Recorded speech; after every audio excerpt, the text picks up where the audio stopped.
Welcome.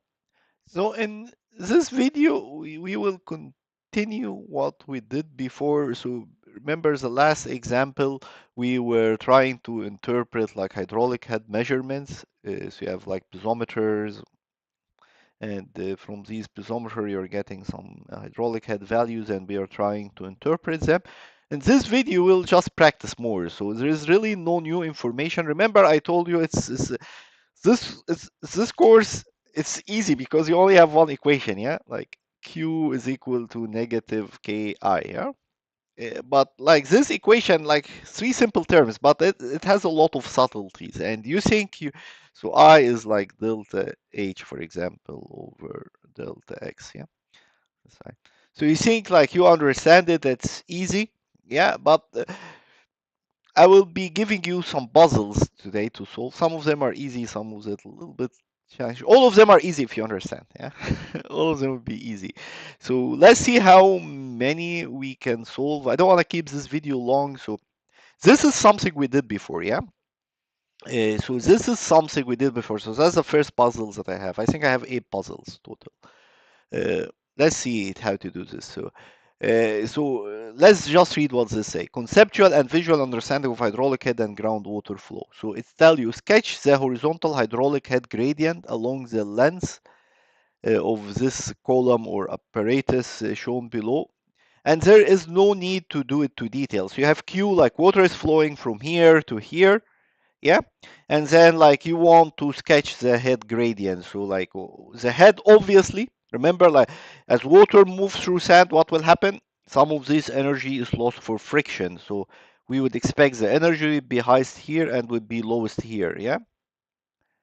But what will be in between? Like, so the head gradient doesn't need to be like, so that's my question to you. Would it be more steep here, like the gradient, or here or here? Like, which one would be more steep? So if you look at this, I see exactly we did this before. So yeah, but it's just a repetition. So try to think about it. Like, will this one be more steeper or milder or like or same as like this, like as this one and like this one, yeah? Which one do you think would be more steep and which one would be more wide? And the length is the same. So here, like this is x1, x2, and x3. Like the length is the same. But obviously, you see here, they are, q is the same also. Like q here is q here is q here is q here. We've seen this before, yeah? This q here. Q in is q out. So what is the difference? Let's write our equation, yeah? So our equation is q is equal to negative k, a, the area, and I, yeah, the hydraulic gradient, yeah? And I just remember this delta H over delta X, yeah? So let's look at it here. So here, K1, yeah? And like, let's say K2 and then K3. So here we have like K1 is equal to K2, and both of these are what? Are larger than K3, because this is a fine sand, this is just sand, yeah? And then you have here area 1, yeah, and this is area 2, and this is like area 3. Okay, so just from what we understand before, which should be most steep? The one that's most steep for sure would be like this one, yeah? Why is this section like K3, like this section, X3 section? Why this should be the most steepest one? Because you have fine sand. So what does this mean? That means that like as long the water as it moves through here, a lot of energy is lost due to friction, because as five sand you have more friction, then you lose more, like less permeability, and then you lose like more energy. So that, and the area is small, and we can see this from this equation, yeah? Like as the k get smaller and the area gets smaller, q is the same, yeah? So if k go down and area is smaller, then I must go up. So that would be like very steep, yeah? So that would be something as steep as this one. How about here? Like, see, this one has K, like much larger hydraulic conductivities as this one and larger area. So as K go up, yeah, and area go up, then the eye might go down. So that would be very mild. Like you will lose little energy here because you have more area and you have less resistivity. How about here? This one, like here, the area is smaller, than this one, but the K is similar as this one. So this one will not be uh, as steep as this one or as mild as this one. It would be something in between. Yeah, something maybe like this. Yeah. Something that is not as steep as this one, not as mild as this one, but something maybe like this. Yeah. Maybe let's make make this looks better. Maybe make this look something like this and make this yeah, something like this. Okay. So steep, mild, and in between. Okay. So that's our first puzzle. That's okay. So that's what we got. Yeah. Let's look at our second puzzle.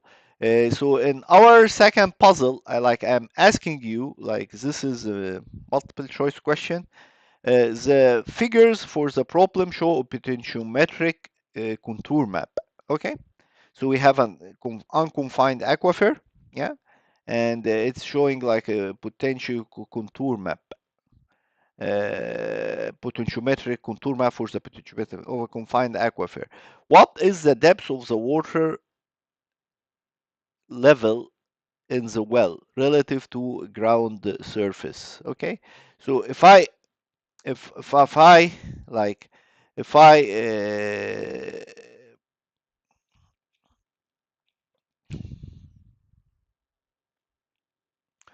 like relative to the land surface, yeah, so the land surface is 40, yeah, so we did this before, yeah, so the land surface is 40. Oops, what's going on here? Yeah, oops, the land surface is 40, yeah, and like the head that I'm measuring here is 35. So that's the head that uh, I'm measuring here. Yeah, that's the value. So here's the head that I'm measuring here is 65. The head that I'm measuring here, so water here would be at that level. And I'm telling you what is the depth of water level relative to the ground surface. So basically, like if I put like my water level meter, like let's say I'm standing here, I put my water level meter, how much I will be measuring. So this is 40. My head is 35, so I will be measuring 5 meters. So the correct answer should be like 5 meters. Okay, easy. That's an easy puzzle. Yeah, I think you should know this. Okay, let's do this one. Uh, uh, uh, let's do this one. What to what level elevation will water rise in the inclined well? So like you have an inclined well, they look something like this. So that's like I have a piezometer that's here and the piezometer that's here.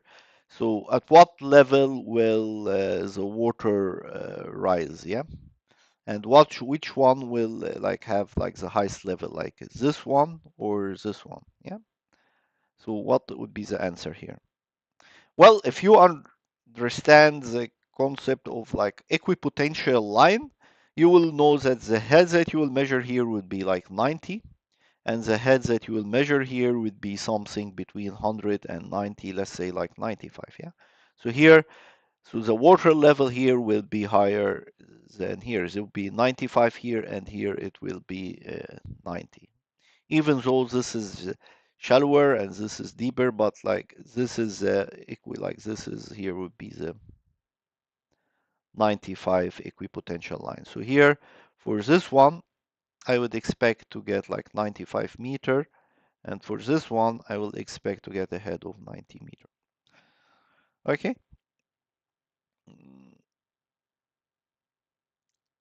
Is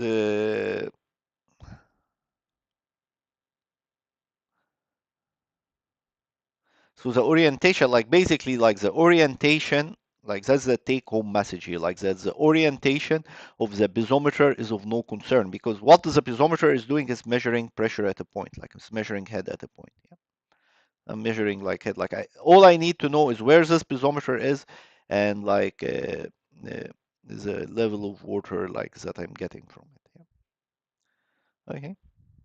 And if I'm here at the 95, I will be contour. I will be measuring like a 95, regardless of the orientation of the plumber.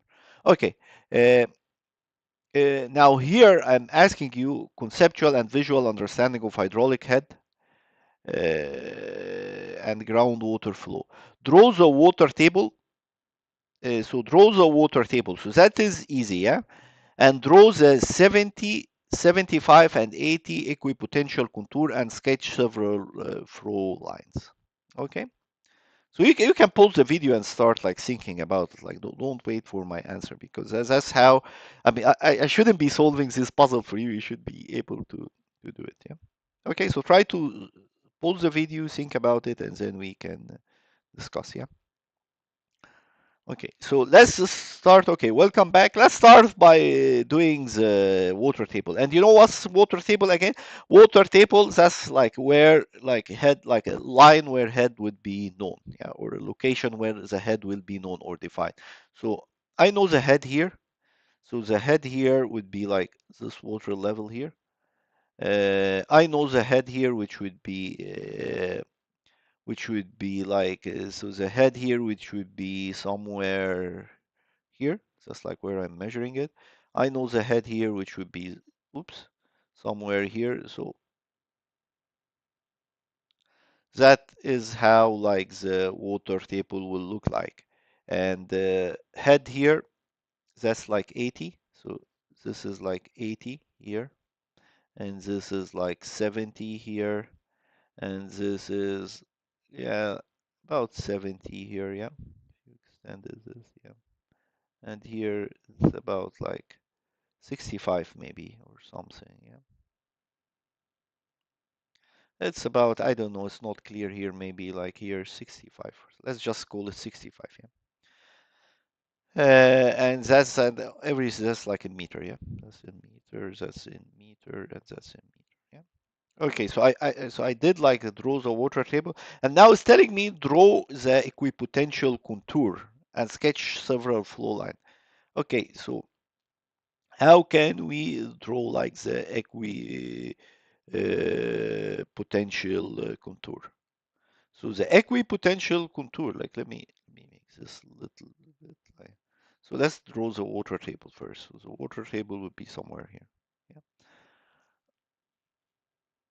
Yeah. Okay, so how can we draw the equipotential contour? So the equipotential contour, uh, see here, this is 70. Like, see, from this point here is 70, and from this point here is 70. The lake level is 65, but this point here is 70. So let's make this clear that here is that this is 70 here. Okay, so this is 70 meter. Okay, this is like 70 meter. This is 80 meter, and this is 80 meter here also. Yeah. So let's how to draw the equipotential contour line. So the equipotential contour line, uh, where is the flow direction? First, you need, like, this is not easy, by the way. This is tricky, and that's why I'm doing it with you, because first you need to know where is the flow direction. Yeah. So the flow direction. So like if I'm a particle of water here, I will be like flowing in this direction like this. Yeah. If I'm a particle of water here, I will be flowing something like in this direction here. Yeah. So that's the flow direction. So the equipotential contour, it's obviously it's from here. Let me delete this. Yeah. Equipotential contour 70 meter. It should be it's from here to here, but will it be like concave like this way? So it is that's, let me just draw it first. Yeah. Should look something like this, yeah. But will it be concave like more like toward like this direction, like here? Would it be concave like this, or would it be like concave like this? Yeah. And and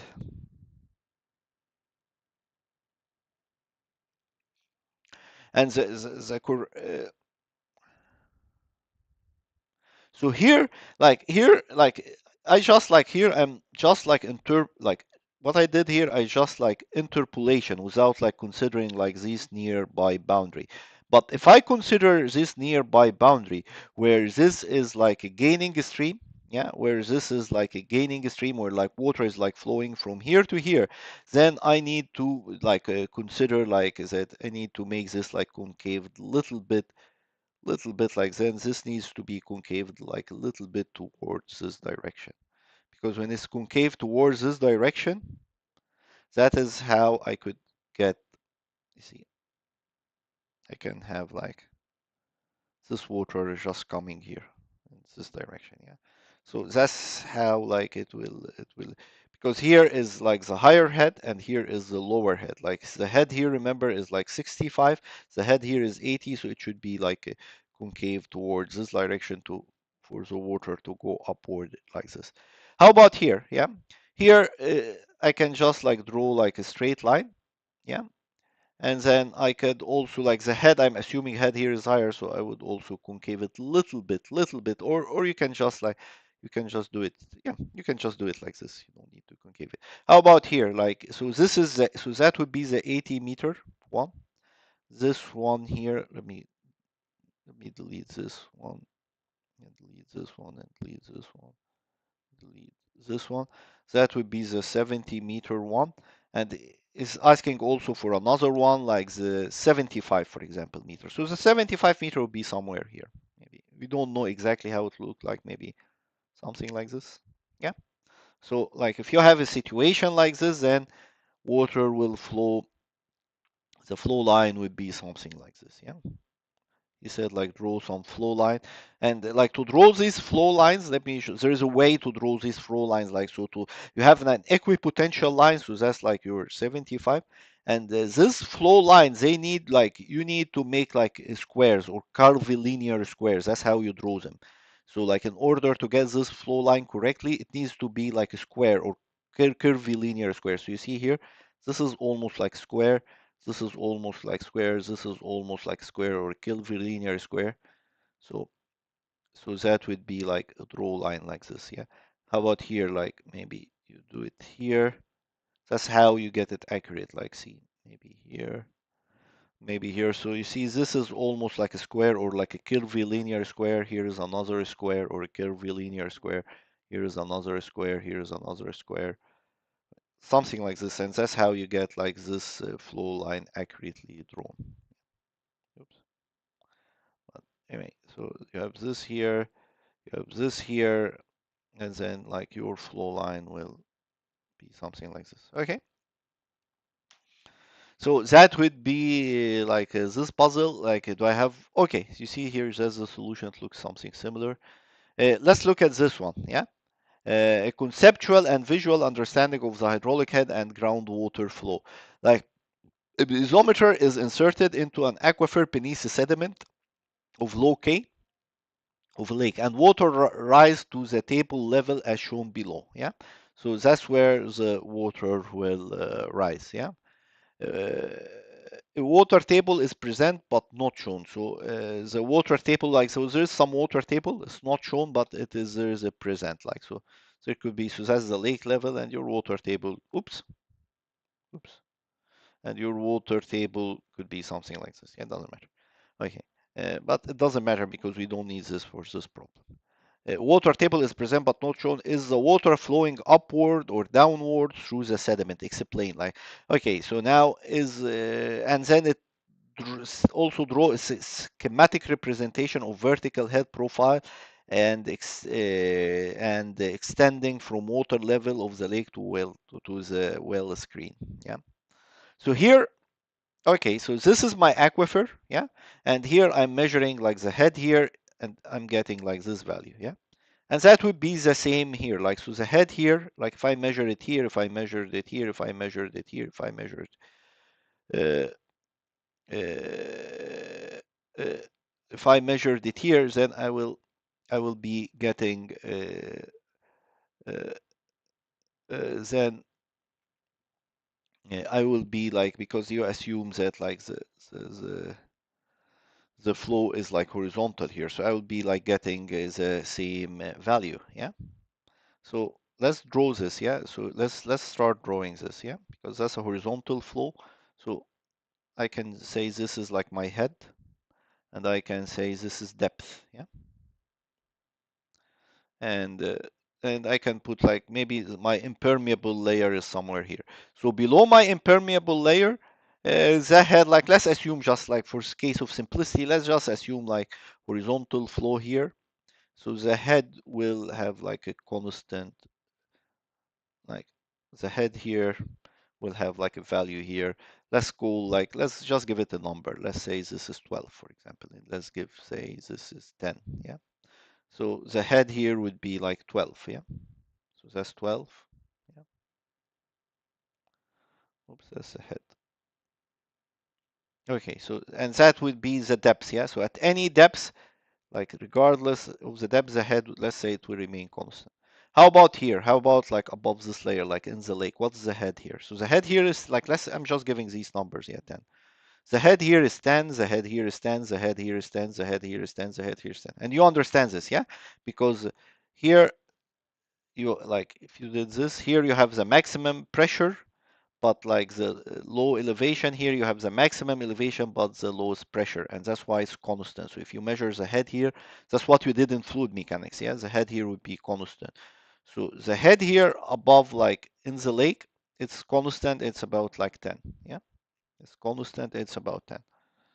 So that is in the lake, that is in the aquifer. Now, how about this confining layer? Like what would be the head here? So this is 12, yeah? Let's say this is 12 here, and this is like 10 here. So as water moves from here to here, what will happen? It will lose head, yeah? So it will look something like this. And here I have 12, here I have 10. So head here is like, let's say it is 12, here is 12, and the head here is 10. So this means that water will move upward, something like this. Okay. So that's basically would be the solution of this puzzle. Like, what do you need to understand here? You need to understand this is something you did in fluid mechanics, that the head here would be like constant, it will not change. Here you have horizontal flow, so you can assume the head is constant. Here, remember, like this is a confining layer, but I told you sometimes this confining layers they are leaky. Some flow happens to them, it's very slow and takes like tens or hundreds or even millions of years to pass, but there are some flow, and that would be mainly vertical flow due to the head gradient between like these two. Yeah, then you'll have like this. So here in this case, that's a good example, because in this case, you have like some vertical flow here, and then you have an upward flow here component. Okay. So that's how this will look like. Yeah. Okay. So and you can pause the video and read this text. Okay. Ready for one more puzzle? Okay, here. Estimate the water level in each well and determine if there is a vertical flow through the clay layer aquifer. Okay. So here we have an interesting case. Yeah. Uh, we have an interesting case because okay, so because like we hear this is a confined aquifer. Oops, oops, oops, oops, oops, oops. This is like a confined aquifer, and this is an unconfined aquifer.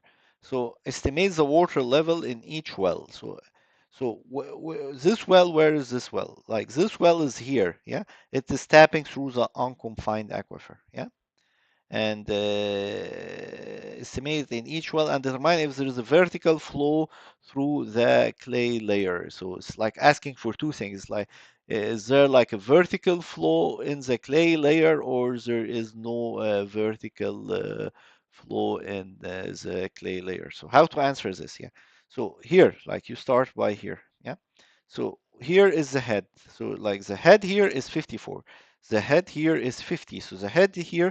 So if I put this, so if this is 54, maybe let's just divide it. Yeah. So let's make like one section here. Let's make another section here. Let me close this here.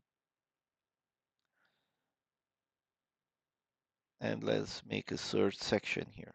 Equal interval. So x, x, x, x, like the head here, like for this guy is like 54. The head here for This guy is like, let's say 50. So I will say that might be like 51, that would be like 52, and that would be like 53. That's how I will think about it, yeah? So if I put like this here, what will I get? So I will get, so let's, I will get here like, this is 54, I will get here like something like 53. How about this guy? If I put like a head here, what will I get? I'll get about 51, yeah?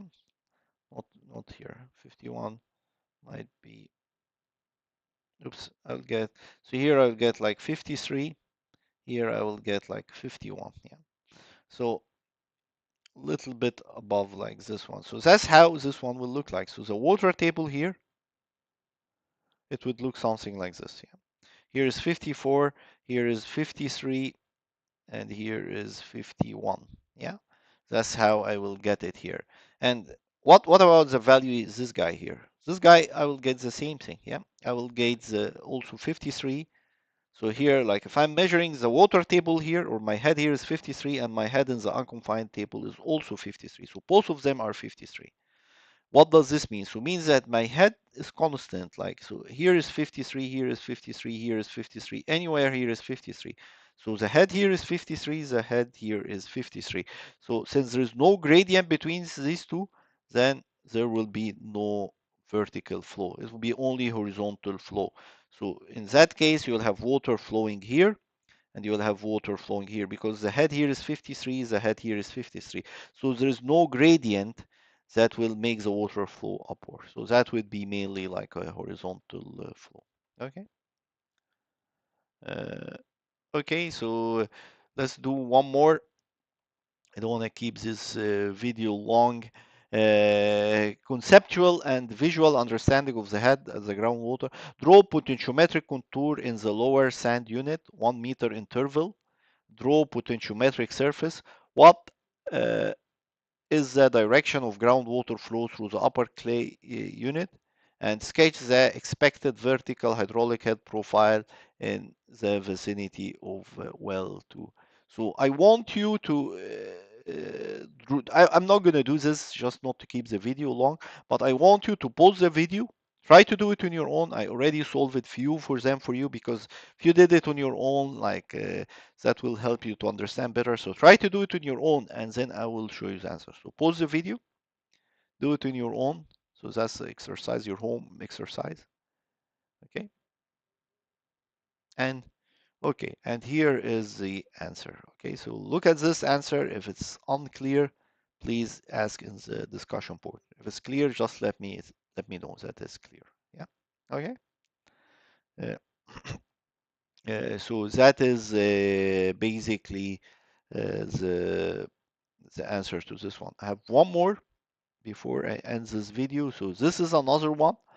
Again, read the problem. So this is like a cake. So you have like an upper sand confining layer, lower sand confining layer. So for example, like for my PhD, I worked on an aquifer that looks like this. This is layered, like it has like different sand unit and between like different confining unit, and each sand unit would have like some sand unit were used for municipal use, some sand unit were used for industrial use, and so on. This is like a cake. Okay, so try to solve this one, like read the problem, try to do it, and that would be the solution. Okay, so here I leave you with this one, and I think that's all for this video. Uh, Please, before you end, like pause this video, look here, and that would be like a summary of what we have done so far in this lesson, so about hydraulic head. So that's, if you understand this, then you have a very thorough understanding in hydraulic head.